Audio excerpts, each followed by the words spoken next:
আসসালামু আলাইকুম, সবাই কেমন আছেন? আর এখানে আমি দেশি মুরগি রান্না করবো। এখানে আদা রসুন জিরা আমি একসাথে পেঁয়াজ বেটে নিয়েছি আপনার এখানে। আর এখানে আপনি ছোট একটা দেশি মুরগি, আপনার যে রোস্টের যে মুরগিগুলো সেটা আমি কেটে নিয়েছি ধুয়ে। আর এখানে আপনার হচ্ছে 5টা আমি কাঁচামরিচ দিয়েছি। আর এখানে দেখতে পাচ্ছেন সব মশলা যা যা লাগে, মরিচ গুঁড়া, ধনিয়ার গুঁড়া, হলুদের গুঁড়া আর লবণ নিয়ে নিয়েছি। আর আমি এটা হচ্ছে আপনার 2টা দারচিনি, এলাচ 2টা, লবঙ্গ, গোলমরিচ দিকে নিয়েছি। এটা কিন্তু আমি পুরাটা হাতে মেখে কিন্তু রান্না করব। যাই হোক, আমি যে বিষয়গুলো কথা বলছি, আমরা যারা যারা ফেসবুকে প্ল্যাটফর্মে যারা মানে কাজ করে এখানে, অনেক সময় দেখি যে আমরা যারা ছোটো পেজে কাজ করি, আমরা ছোটরা কিন্তু লাইক কমেন্ট কিন্তু করি এখানে।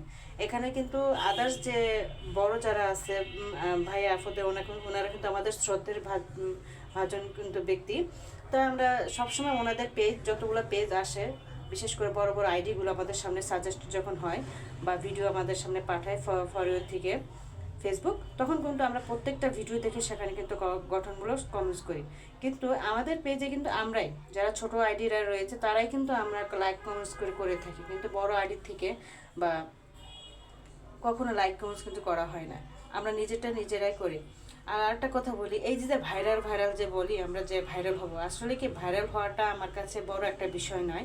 আমার কাছে বিষয়টা হচ্ছে একটা অডিয়েন্স একটা ভিডিও দেখে সেখান থেকে সে কী শিখতে পারে, সেটা হচ্ছে আসল কথা। কারণ ফেসবুক প্ল্যাটফর্মটা যতটুকু আমি দেখলাম, এখানে ইউনিক কোনো কিছু চাচ্ছে, ইউনিক আপনি কী দিতে পারছেন সেটা কিন্তু আপনার গ্রহণ করে বেশি।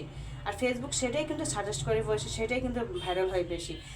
এক একজনের কথা বলার স্টাইল এক এক রকমের, এক এক ধরন হয়ে থাকে তার কথার স্টাইল, বাচনভঙ্গি, তার সমস্ত কিছুই কিন্তু আলাদা হয়ে থাকে।